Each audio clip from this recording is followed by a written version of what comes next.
Assalamualaikum warahmatullahi wabarakatuh. Perkenalkan, saya Lina Marisa, calon guru penggerak angkatan 7 dari SMP Salafiyah, Kota Pekalongan. Kesempatan ini saya akan menyampaikan kesimpulan dan refleksi terhadap materi modul 1.1 tentang pemikiran-pemikiran Ki Hajar Dewantara.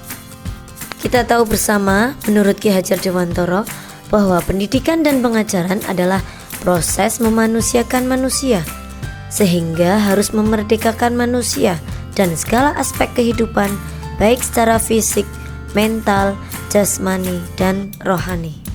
Pendidikan dan pengajaran memiliki konteks yang berbeda, dan ada satu hal yang membuat kita selalu bersyukur, kebebasan dan kemerdekaan kita dalam menempuh pendidikan. Tujuan pendidikan jelas berbeda pada zaman kolonial. Pendidikan hanyalah untuk orang-orang yang dijadikan pemimpin. Perbedaan pendidikan pada zaman kolonial dengan sekarang begitu mencolok.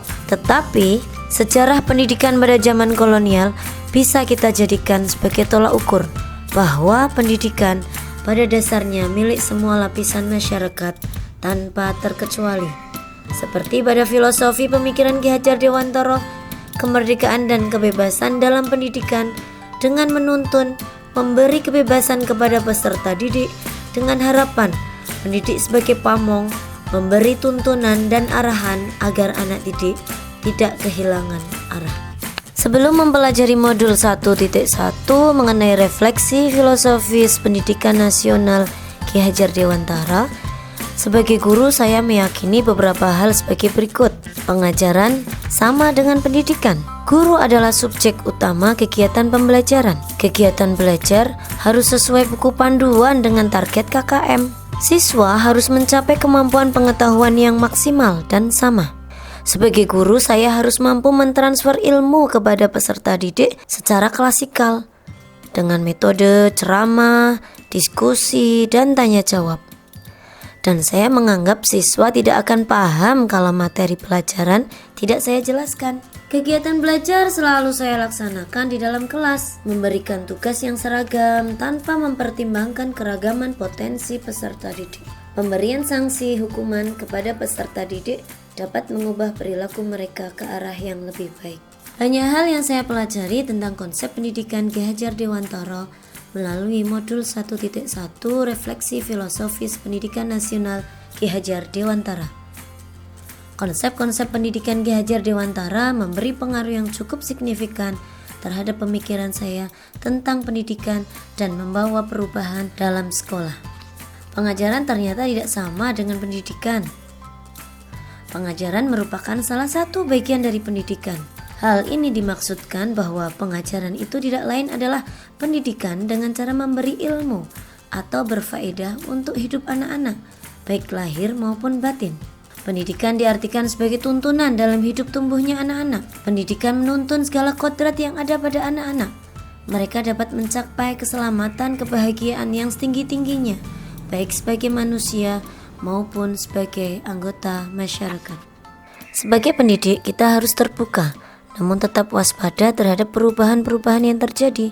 Pada dasarnya anak bukanlah sekedar kertas kosong yang bisa digambar sesuai dengan keinginan orang dewasa. Akan tetapi kita harus memperhatikan kodrat alam anak yang berbeda-beda. Oleh karena itu, bahwa setiap anak itu beragam dan mempunyai keunikan sendiri-sendiri.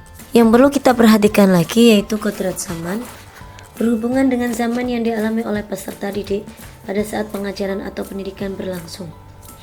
Untuk pendidikan saat ini, para pendidik harus menekankan pada kemampuan anak untuk memiliki keterampilan abad ke-21. Di antaranya kreatif, critical thinking, kolaborasi, dan komunikasi. Hidup tumbuhnya anak terletak di luar kecakapan atau kehendak kita sebagai pendidik. Anak-anak adalah makhluk, manusia dan benda hidup, sehingga mereka hidup dan tumbuh menurut kodratnya sendiri. Kita, kaum pendidik, hanya dapat menuntun tumbuh atau hidupnya kekuatan-kekuatan kodrat itu, agar dapat memperbaiki lakunya, bukan dasarnya, hidup dan tumbuhnya itu. Dalam menuntun, kita dapat mengibaratkan diri sebagai seorang petani anak-anak sebagai benihnya. Kita sebagai pendidik hanya dapat menuntun tumbuhnya padi tersebut melalui proses pemeliharaan, memberikan pupuk, membasmi hama. Akan tetapi kita tidak bisa mengganti kodrat tumbuhnya padi berubah menjadi jagung. Menurut Ki Hajar Dewantara, ada 3 prinsip untuk melakukan perubahan atau sering kita sebut 3 azas trikon. Di antaranya kontinuitas, konvergensi, dan konsentris. Kontinuitas maksudnya adalah ketika kita belajar, kita harus berkelanjutan. Kita tidak boleh melupakan budaya dan sejarah dalam melakukan perubahan. Konvergensi maksudnya adalah pendidikan harus memanusiakan manusia dan memperkuat nilai-nilai kemanusiaan kita. Yang ketiga, azas konsentris. Maksudnya konsentris adalah pendidikan harus menghargai keberagaman dan memerdekakan pembelajar. Di sini jelas sekali terlihat bahwa pendidikan itu memerdekakan dan pendidikan harus terus bergerak. Tujuan pendidikan utama yang digagas Bapak Ki Hajar Dewantara adalah bagaimana pendidikan mampu membuat anak memiliki budi pekerti yang baik. Budi pekerti atau watak diartikan sebagai jiwa manusia. Orang yang mempunyai kecerdasan budi pekerti akan senantiasa memikirkan dan merasakan serta memakai ukuran, timbangan, dan dasar-dasar yang pasti dan tetap, sehingga kita dapat dengan mudah membedakan orang yang satu dengan yang lainnya. Melalui pendidikan, saya dan kita semua berharap bahwa anak-anak murid kita nantinya bisa bertumbuh menjadi sebaik-baiknya manusia yang memiliki adab dan budi pekerti yang baik. Hal-hal yang coba saya terapkan agar kelas saya mencerminkan filosofi Ki Hajar Dewantara adalah sebagai berikut. Saya akan mencoba menciptakan suasana kelas yang menyenangkan. Saya harus berusaha mengubah mindset saya bahwa anak itu adalah bukan selembar kertas kosong yang tidak tahu apa-apa.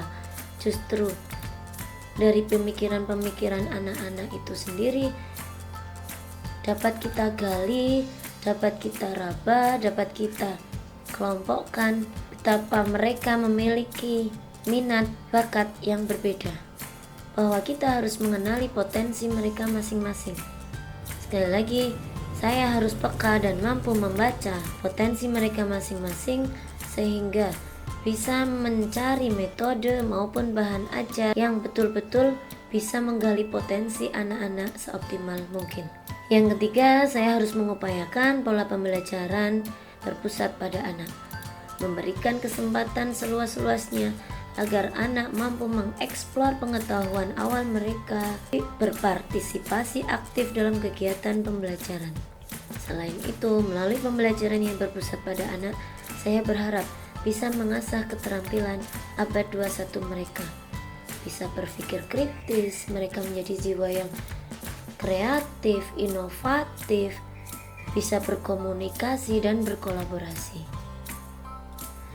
Yang keempat, sebagai wujud dari tujuan pendidikan yang utama, lahirnya anak tidak hanya kompeten dari segi akademis. Yang saya harapkan, semoga peserta didik nanti juga memiliki budi pekerti yang baik. Saya sebagai guru tidak sepatutnya lah hanya memberikan wejangan, akan tetapi berikan contoh konkret teladan yang baik. Sehari-hari anak bertemu dengan Bapak Ibu guru, bertemu dengan kita.